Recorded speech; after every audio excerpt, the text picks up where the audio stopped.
3:12 a.m.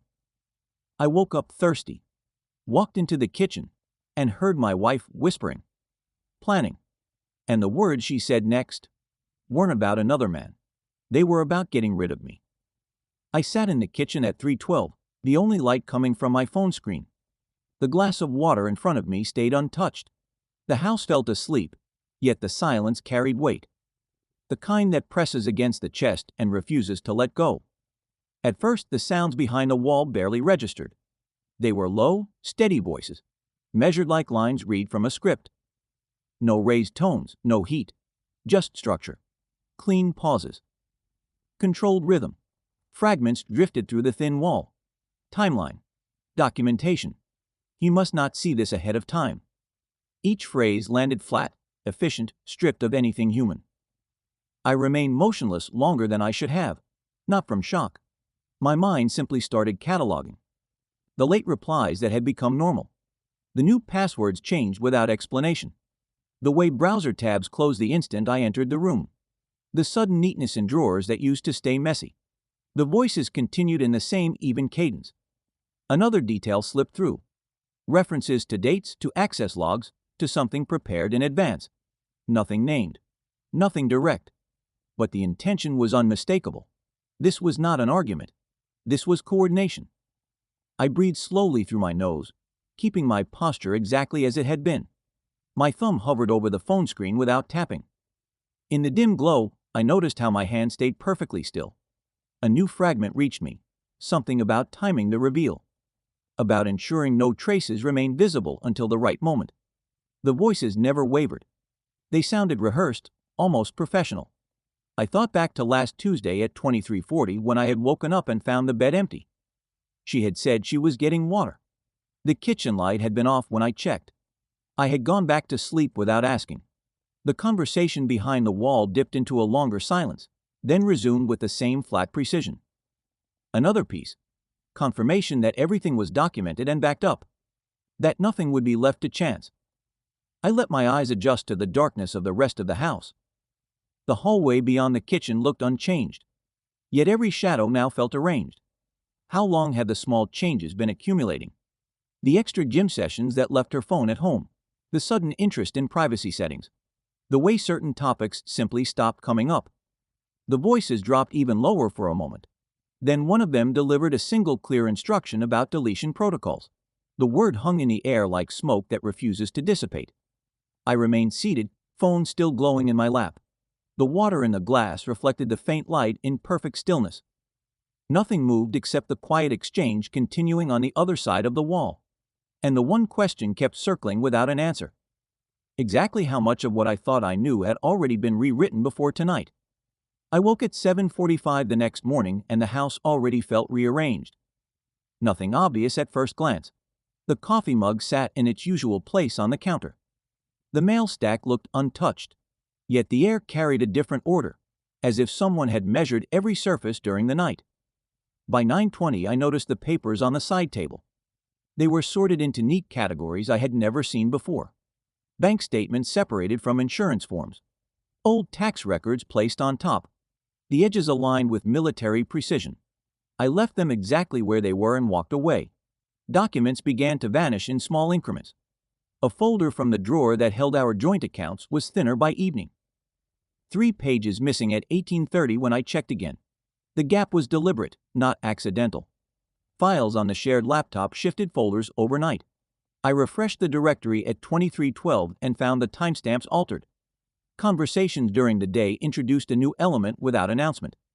The name of an attorney surfaced between routine exchanges, dropped like background noise. It lingered in the space afterward, unaddressed, as if it had always belonged there. I observed the questions aimed at me growing sharper. At 14:05 she asked about my sleep patterns with clinical detail, noting exact hours and interruptions. Not with warmth. With measurement. The same tone returned at dinner when she inquired about my concentration levels. Eyes steady, cataloging the response. Friends stopped replying one by one. Messages sent at 16:40 to 3 different contacts remained unread by midnight. No explanations. No casual excuses. The circle tightened without a sound.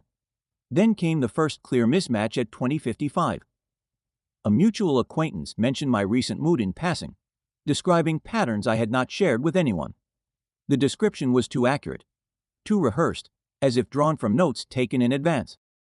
I sat on the edge of the bed at 1:17, phone in hand, scrolling through empty chat threads. The house was quiet again, yet every room now felt prepped. Drawers closed with new care. Lights turned off in sequence. The papers on the side table remained perfectly aligned when I passed them once more. The missing documents left clean gaps in the folders. The attorney's name still floated somewhere in a recent memory of the day, unattached to any context. And the question settled deeper with no resolution in sight. Who had begun documenting my life before I even noticed the recording had started? I stopped reacting. At 8:17 I watched her leave the room and simply noted the exact time instead of asking where she was going. Observation replaced everything else. My hands moved with mechanical calm, phone always within reach, screen brightness turned down low.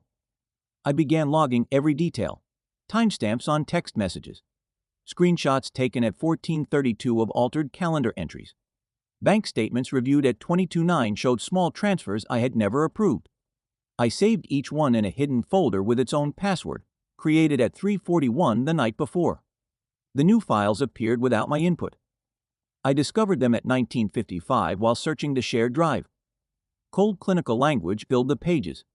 Instability. Unpredictable reactions. Risk to the family environment. Each paragraph described my movements from the previous weeks with dates that matched my memory exactly. Yet the tone turned every ordinary moment into evidence. I kept my breathing even as I read. The documents used terms I had never spoken aloud. They listed incidents I barely remembered, reframed and timestamped. The file metadata showed creation dates from 3 months earlier. Finances revealed the next layer at 1:22. Account balances had shifted in quiet increments. Assets moved between accounts with signatures that looked identical to mine, but carried timestamps from nights I had been asleep. One transfer at 4:50 last Thursday left a gap of $14,000. The paperwork appeared flawless on the surface. I cross-checked every entry against my own records. The sequence formed a clean pattern. Each change built on the previous one, leading toward a single destination I could almost see but not yet name. At 23:47, I found the final folder buried under system files. Inside were drafts of statements prepared in advance, complete with projected outcomes and contingency notes. The language was detached, procedural, as if written by someone mapping a procedure rather than a life. I closed the laptop without shutting it down completely. The house remained silent except for the low hum of the refrigerator at the end of the hall. Every new piece of information slotted into place with unnatural precision. The question no longer centered on what was happening. It had narrowed to something sharper. How long I had already been moving inside a script written by hands I could no longer pretend were absent. I sat at the kitchen table at 8:40 and stopped trying to understand anything through feeling. Only logic remained. The system I had been watching finally revealed its full shape, clean and deliberate, built step by step over months. Every action I had taken, even the most neutral ones, already carried a pre-assigned interpretation. A quiet evening reviewing papers became documented withdrawal. A single late reply to a message turned into proof of evasion. The legal construction stood complete on their side. A careful archive of behavior turned into evidence, each entry dated, timed, and framed. I kept my face unchanged and began to move in the opposite direction. At 9:22 I plugged in a new external drive, its casing matte black and unmarked. I duplicated every accessible file without altering a single original timestamp. Bank records, screenshots, the hidden clinical reports. Each copy transferred in complete silence while the refrigerator hummed steadily in the background. By 11:50, I started restoring my own version of events. I recovered deleted message threads from cloud backups. I rebuilt email chains that had been partially erased. I cross-checked every restored fragment against the altered versions they held. My hands remained steady, movements measured, nothing visible from the outside. The first crack in their control appeared at 14:37. One of the documents I had just duplicated carried a revision history that stopped 3 weeks earlier. Yet the active copy in the shared folder now showed edits dated today at 2:14. Someone had continued working after I began mirroring their files. The system that believed itself airtight was no longer the only keeper of the record. I disconnected the drive at 1940 and slid it into a narrow gap behind a loose baseboard in the garage. No extra lights. No change in routine. The house looked exactly as it had at breakfast. At 23:55, I reviewed the growing parallel archive on my phone. My timeline now sat complete beside theirs, complete with original metadata they could not reach or alter. The legal frame remained intact on their side, but the balance of information had tilted by one quiet, irreversible degree. And the question that refused to settle was this: if they had constructed the entire structure with such precision, how many hidden failsafes still waited in layers I had not yet touched? I received the first official notice at 8:15. No warning, no conversation. The envelope lay flat on the kitchen counter, addressed with precise lettering. Inside, the documents were immaculate, every clause numbered, every signature dated weeks earlier. The legal process had launched without a sound. By 9:40, the parallel narrative was already in motion. Mutual contacts began to respond with identical phrasing. I was described as unstable, unpredictable, a risk that had been quietly monitored. The version of events they circulated felt polished, complete, as if the story had been rehearsed long before any papers were filed. I sat at the table at 10:22 and opened my own archive. The external drive connected with a soft click. Timelines aligned side by side. My restored messages showed original wording that contradicted the official statements. Financial transfers carried timestamps from nights I had been asleep. Each alteration in the documents now stood exposed, the changes tracked to exact minutes. At 14:30, I isolated the earliest entries. A clinical note describing my supposed instability carried a creation date of 11 weeks prior to the first visible tension. Another file referenced a planned separation timeline set 4 months ago. The system had not reacted to conflict. It had preceded it. I cross-checked every financial shift again at 19:05. Small movements of assets appeared in perfect sequence, each one logged before any argument had surfaced. The paperwork looked flawless from the outside. From my side, the sequence revealed intent built in advance, layer after deliberate layer. The crack widened at 23:17. One of the submitted affidavits claimed a specific incident occurred on a date when my restored location data placed me 200 miles away. The contradiction sat there in clean black text, undeniable once placed next to the original metadata. I closed the laptop without shutting it down. The house remained quiet, the envelope still resting on the counter exactly where I had left it. Everything outside my archive continued forward as planned.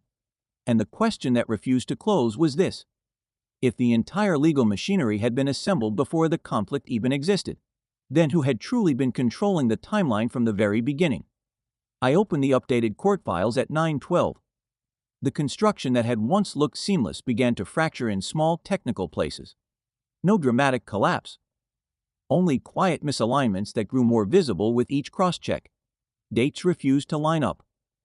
A sworn statement claimed an incident occurred at 14:50 on the 12th. Yet my archived location data placed me in another city until 1930 that same day. Another affidavit listed a conversation with wording that directly contradicted the original message thread restored from the cloud at 3:44 the night before.